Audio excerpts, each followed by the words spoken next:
Thank you, Matthias. Thank you, everybody. One of the aims of this interdisciplinary conference is to explore the knowledge systems that have been affected by colonial and post-colonial conditions. And the discipline, and international relations for that matter, is a colonial discipline, where one of its highly successful efforts is the imposition of nation-state or the modern state system, dating back from the Concordant of Worms in 1122 between the papacy or the church and the Holy Roman Empire, to the Protestant Reformation age in 16th century, until they reach the signing of the Treaty of Westphalia in 1648 that ended the 30 Years' War in the Holy Roman Empire and its principalities and its contesting principalities, and also ended the 80 Years' War between Spain and Dutch Republic.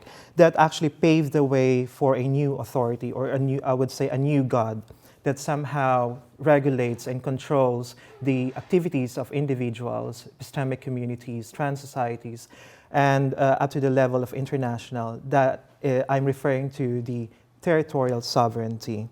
Now, the topic that I'm going to talk about is part of a larger project which I'm currently working on, and that is the search for a possibility of an Islamic theory of international relations. Now, international relations, as you may know, is dominated by Western's enterprise on theories, methods, praxis, and narratives. When I say Western, I'm mainly referring to Western Europe and the United States. Now, in order to have a more inclusive and globalized IR, it has to substantially acknowledge diversity of realities, diversity of stories, voices, cosmologies, and locally produced knowledge systems, especially from the non-Western or global South societies.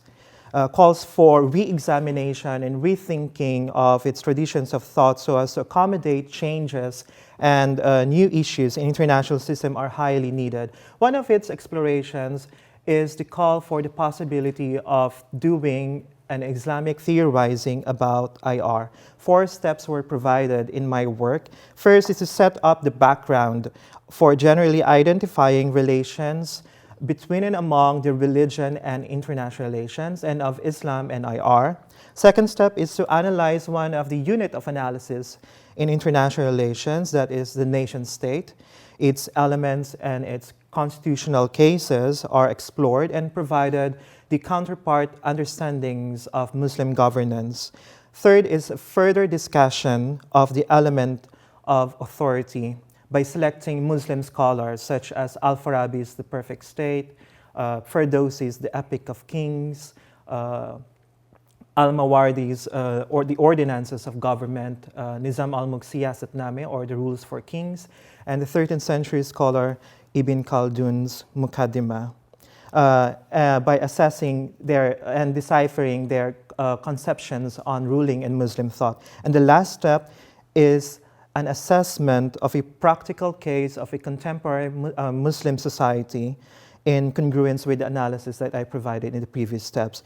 It thus far concluded that the prospects of doing Islamic theorizing about IR falls under the condition of pre-theory. Now, I'm just going to read some focal points of my studies, and I will just highlight the second step, which is analyzing nation-state and its contrapuntal readings in Muslim perspectives. Now, the challenge here is to what extent IR is open to non-Western traditions of thoughts, alternative cosmologies, and knowledge systems that are locally produced. Theorizing in international relations discipline remains a global north enterprise that continues to be the primary knowledge, especially theory-producing hub, shaping its foundational parameters and key problematics. Many, if not most, alternative intellectual formulations, concepts, and tools offered by scholars from the global South are devalued on account of being metaphysical, spiritual, or at best alternative belief systems, none of which meet the ultimate gold standards of rationality and scientific spirit, or largely as a source of knowledge about local realities, but never of theory and hence considered as second class. The world is indeed home to different cosmologies with diverse knowledge systems, and each of these many may have different ways of knowing, and often these are indeed constitutive of different realities. The challenges for scholars who are trying to think through ways of doing IR differently, which may well entail stepping out of the precincts of IR to engage with other disciplines and other ways of knowing reality, seem to refer to the first reference is critical interrogation of both epistemological and ontological standpoints for knowledge creation in international relations with due recognition to the inherent multiplicity of ontologies. Second, the historical past of different civilizations, including the Islamic, the Indian, the Chinese, the Egyptian, the Aztec, the Maya, or the Inca located in the global south, or those located in the recessive margins of global north, such as the Aboriginal indigenous people of North and South Americas and Australia, for devising new knowledge practices in international relations. The last one is exploration of ways to explore, unravel, and possibly transform and deeply embedded practices of othering in international relations that work through inscribing a whole range of binaries, such as men versus native, men versus women, white men or women versus black men or women, to reason versus belief, objective versus subjective, order versus chaos, north versus south, and primitive versus modern, all of which are cast in an explicit or implicit hierarchy where the self or the first category is privileged, most often also delegitimizing the other. Now, consequently, the challenges continue in discovering ways for the probable systemization of an Islamic theory of international relations. Now, jumping to the second step, the second step analyzes the elements. These are citizenry, authority, territoriality, and sovereignty, including constitutional cases, and comparing them between nation-state and Muslim governance, since both possessed differing traditions of thoughts and empirical experiences. The former was a result of ingrained European socio-political and cultural empiricism, while the latter was the denouement of culminated empiricism of Muslims' historical past. Both have different epoch of existence. Nation-state exists in 1648, and it is ubiquitously the dominant polity that is present today, and Muslim governance in 632 when the Prophet migrated to Medina, until 1924, the abolishment of the last Ottoman Caliphate. Now, the goal of selecting those elements and constitutional cases is to conspicuously show contrapuntal readings between them and not to alienate the Western IR or the epistemic Western IR community.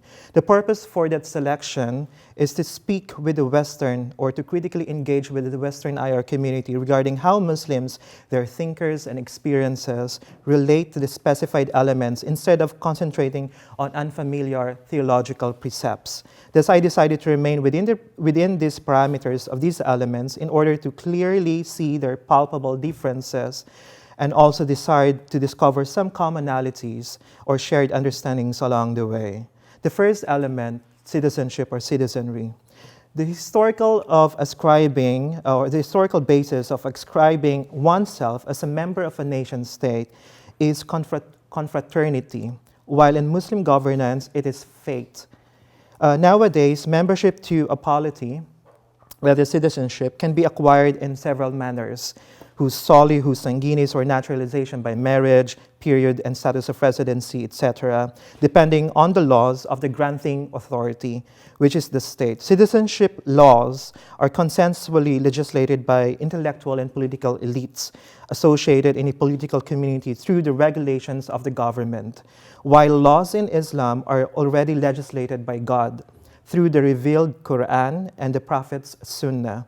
And if there are issues that may not be explicitly addressed, then they could be consulted through the Shura system until a consensus or ijma of majority of Islamic jurists and scholars is achieved.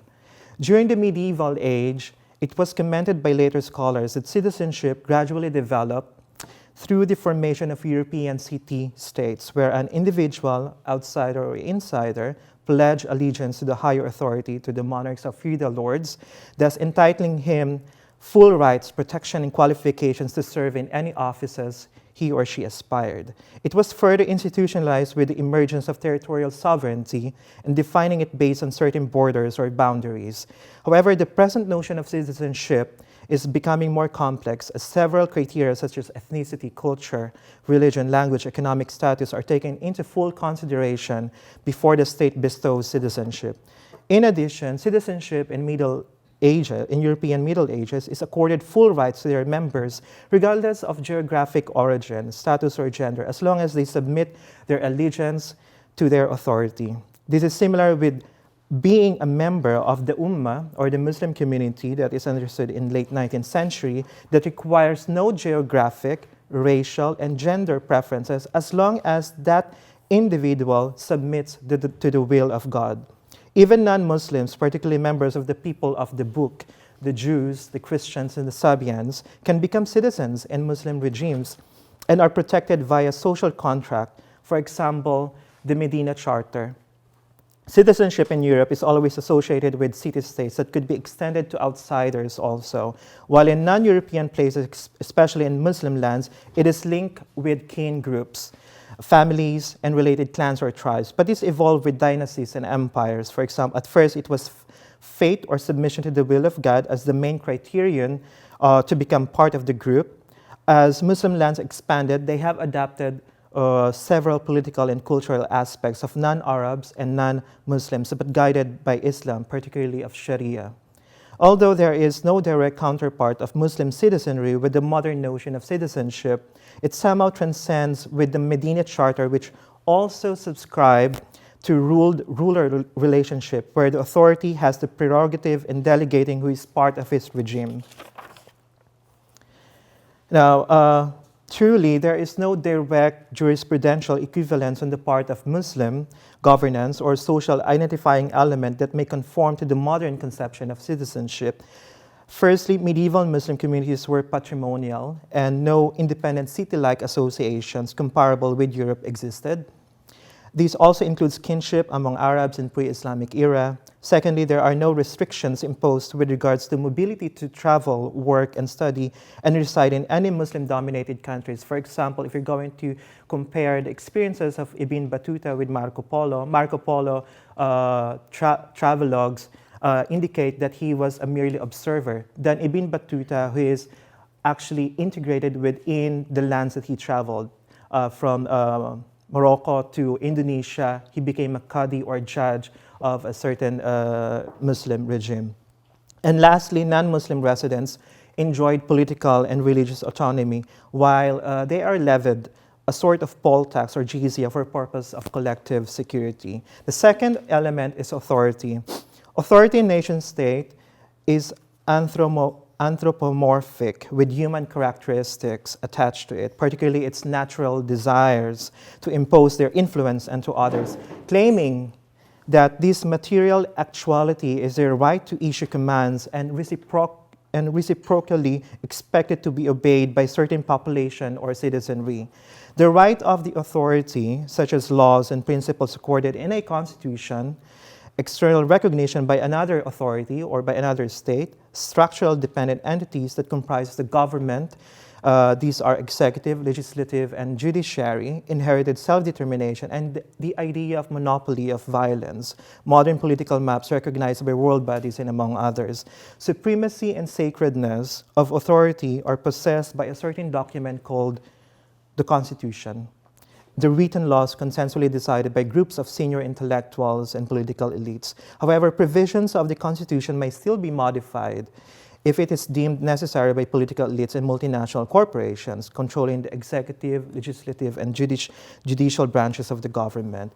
If nation-states' authority is human-bounded and human-constructed, then in Islam, authority is supernatural-bounded and divinely constructed, but its operationalization depends on